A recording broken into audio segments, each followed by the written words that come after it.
Bonsoir, bienvenue dans le journal d'Info TV à la une de l'actualité de ce samedi 6 avril. C'est l'acte 21 des Gilets jaunes qui s'est déroulé aujourd'hui. Des rassemblements étaient prévus à Paris et à Rouen notamment. Des verbalisations ont eu lieu. On fera le point dans un instant.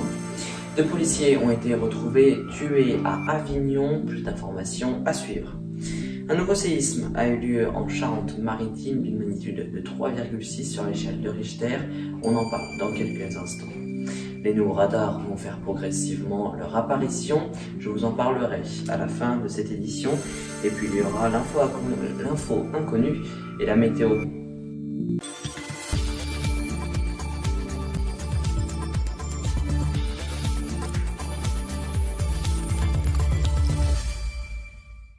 Nous en sommes au 5e mois de mobilisation des Gilets jaunes.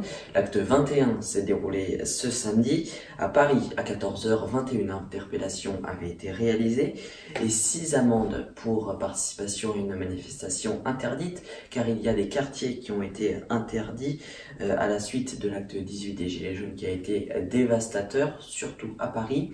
Les Champs-Élysées étaient donc interdits. Éric Drouet a été verbalisé. Éric Drouet qui est l'un des leaders du mouvement des Gilets jaunes. À Rouen également, on a pu noter un grand rassemblement. À Saint-Nazaire, il y a eu également plusieurs regroupements. Et puis à Paris, il y avait donc 2 manifestations qui étaient organisées. 2 policiers municipaux ont été retrouvés tués dans leurs locaux à Avignon. L'enquête se dirige vers un crime conjugal. Un homme de 40 ans et une femme de 35 ans, fonctionnaires de police, qui ont été donc retrouvés et tués. Ce serait sans doute, d'après les premières analyses de l'enquête, l'homme aurait tué la femme avec son pistolet, puis se serait suicidé. Un séisme d'une magnitude de 3,6 sur l'échelle de Richter a eu lieu en Charente-Maritime à 6 h 44 ce samedi. C'est le 2e en quelques semaines, le 20 mars. Il n'y avait eu pas de dégâts à la suite d'un séisme de 4,9 sur l'échelle de Richter. L'épicentre se situe entre la Charente et la Charente-Maritime. Sécurité routière à présent avec 400 nouveaux radars qui vont être installés dès cette année en France.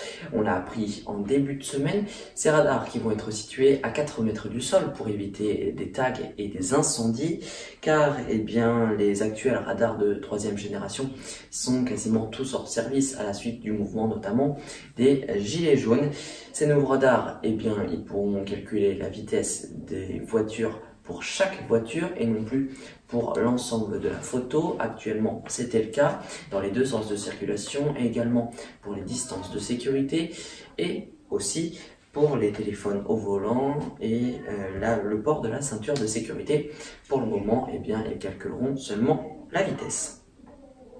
Jeudi matin, nous avons appris que Carlos Ghosn avait été une nouvelle fois arrêté. Sa garde à vue a été ensuite prolongée jusqu'au 14 avril.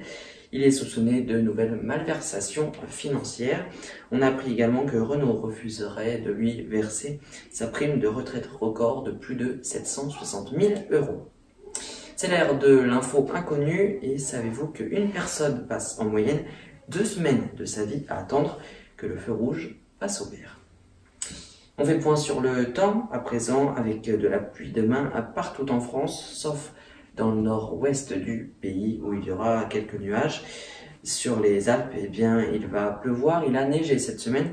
Place à la pluie, les températures 16 à Lille, 13 à Strasbourg, 12 en Bretagne, 15 en Corse et 10 pour les Alpes. C'est la fin de cette émission, merci à tous de l'avoir suivi.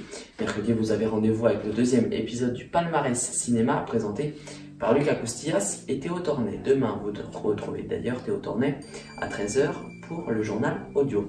Je vous souhaite de passer une très belle semaine et d'ici là, l'info continue sur notre compte Twitter ou Info TV.